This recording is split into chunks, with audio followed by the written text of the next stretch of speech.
which comes from the cocoons of silkworms who feed on mulberry leaves. According to Chinese legend, it was first discovered in 2640 BC by the wife of the third emperor, who was drinking tea under a tree when a cocoon fell into her cup and started to unravel, revealing a delicate thread. So highly priced was this new material that at first only the emperor was permitted to wear clothes made from it.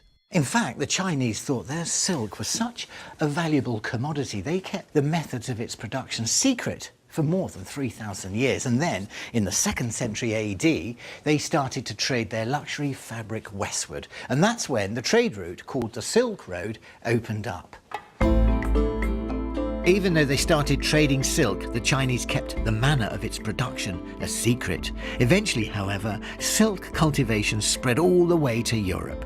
Since it was first cultivated, silk has been used in many different ways, as a form of currency, a type of paper, and of course, as fabric for clothing. And over the centuries and right up to the present day, silk has been coloured and decorated in many different ways. So today, I'm going to try my hand at silk screen printing, right here at Beckford Silk.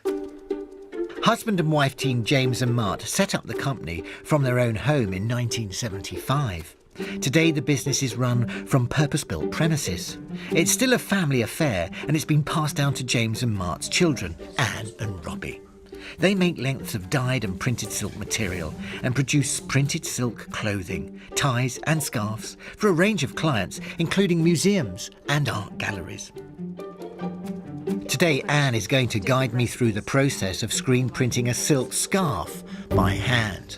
Well, today we are going to be printing a scarf for the Royal Academy. We've got to make the dies, first of all, for screen printing. And that's happening here? Yeah, my brother Robbie over in the corner is making up the dies for this particular print. So these are die recipes that we've created, and when we reprint a design, then obviously we go back to the recipe books so that we're creating the recipe exactly. All these represent, gosh, 40 years work. Yeah. It's all handwritten. All handwritten. These are the only copies, apart from the people here. These are probably the second most valuable thing in the building. How many colours are we going to use? This particular design has got 2 colours. Okay. So pretty simple. It's quite a simple print, yes. Yeah. Right, I'm really excited. Really excited. What do we do first? Come on, I can't wait to get going. All right, let's get on with it. Next, it's up to the studio, which is equipped with 2 10-metre-long tables. In preparation for printing, Bill is laying down and taping a length of silk to get all the creases out. This is one of 2 screens that we're going to be printing. From the artwork, we then have to produce a positive, separate out the colours, and then we coat the screens, and it's a photographic process to transfer the image onto the screen. Right. So all these dark areas are blocked out mesh, and then these lighter areas are where the dye is going to pass through onto the silk below. The dyes that obviously Robbie was mixing up downstairs, it's quite a sort of thick, gloopy paste because it's actually, the colour is held in gum. So now we're actually going to start printing. So we do several passes on the first go because obviously it's a dry screen, so we need It's going to soak it up. We need to let the dye go through, yeah. So it's clear, and that's the first print. Bit of a stretch, Bill. It's good for the stomach muscles. So do you want to try the next one, Paul? Yes, please. Okay. All right, the only thing I will say is keep your blade very, very smooth. Don't suddenly stop. Okay. Okay. Table. Right, here goes. Okay. Keep going, keep going, keep going, good, keep that's going. good, that's excellent. Oh yeah, that's quite a stretch, isn't it? You do that by yourself. And then you can pick it up on the way back. There we are, a little bit of pressure. That's brilliant. There we are. Just the 2? Yeah. Yep. And then you can now lift up again. That's it. Not bad for a first attempt, Paul. Well done. Are there still many places using this traditional technique? There's only 2 or 3 screen printers actually in the UK. I mean, we're the main scarf printers. The process of silk screen printing was developed in the early 20th century. Before this, blocks would have been used to print on textiles. The blocks were inked, placed on the silk and then tapped with a mallet. That's the red done. The dye starts to absorb quickly, but we don't have to wait for it to be totally dry before we apply our second colour. So now it's time for the blue. This is where it's going to come alive, right now in this process run. There. Look at that. Yeah. That is just fantastic. It's so vivid. Yes. But that's the skill of making up the dye, isn't it?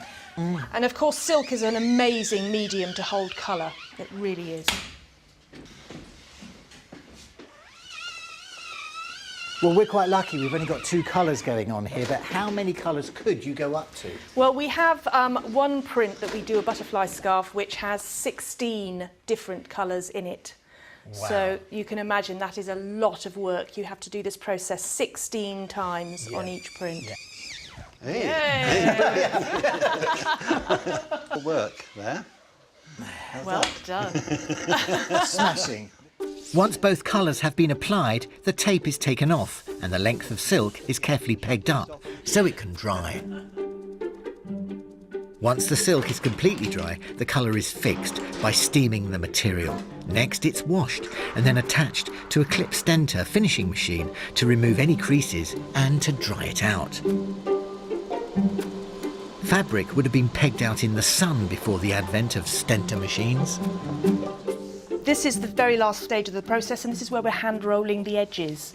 It's the traditional way for finishing silk scarves. It's always been finished this way? Yes. Hi, what's your name? Nikki. Nikki. Is that difficult to do? It takes a lot of practice, yes.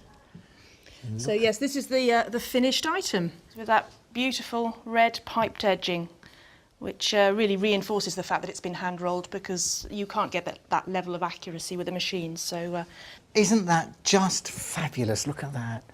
And I love that design as well. I mean, it was a fascinating process watching it all the way through, you know, traditional skills and methods, and that's the most important thing, you know, done by hand. And I hope you pass